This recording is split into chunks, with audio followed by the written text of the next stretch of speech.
My name is Dan Yakes. I'm a local historian. I came to history through the formal processes of going to college. I have a bachelor's degree in history, a master's degree in history, another master's degree in American Studies, and a PhD in American Studies. So I'm not the ordinary local historian, but I'm a historian who specializes in local history.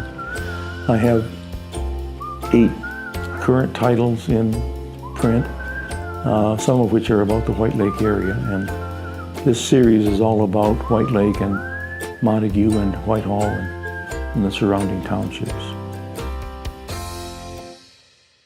The written history of this area really begins in the 1830s.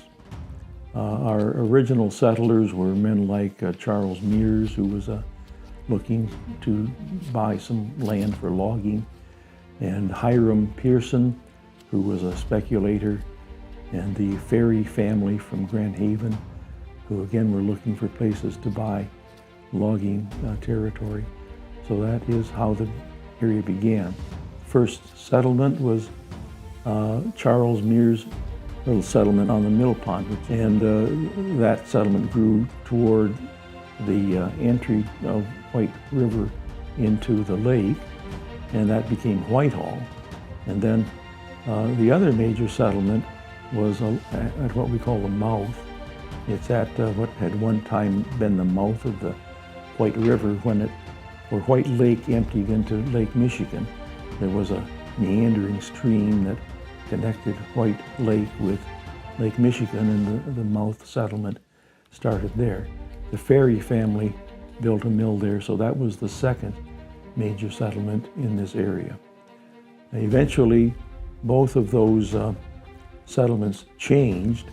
Mears settlement grew into Whitehall, and the mouth settlement developed along the north and west shores of White Lake and became then Montague eventually. The basic idea was to pretty much clear cut the woods, starting at the area nearest to wherever they were loading their sleds, and then working uphill or away from that spot so they could always have clear land in which to work.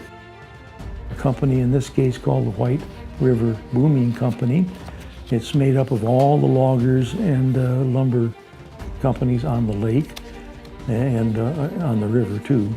They get down to the sorting grounds. The sorting grounds was where the Dog and Suds is now. The Colby Park, the Whitehall City Park, is located on what used to be the sorting grounds.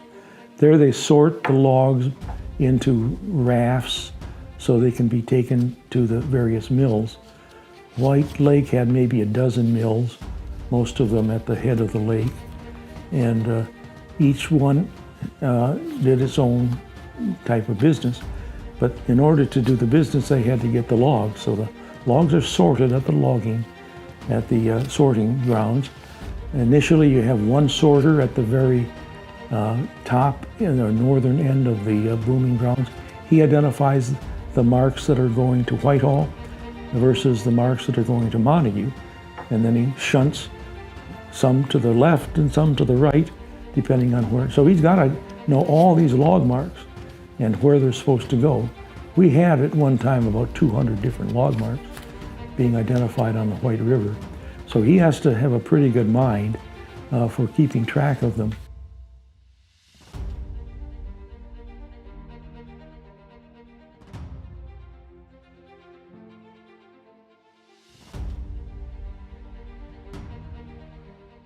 Hi, I'm Jenna Potts, your local Farm Bureau insurance specialist with the Durga Insurance Group. Local agent, local service, and local savings. Come and see us today or visit our website, durgainsuranceGroup.com, to find out more. A lot of companies, they're sometimes in it more for themselves and closing that deal for just their monetary reward. And I think with Mario and his company, it's not just that, and I don't know if that always happens in our world.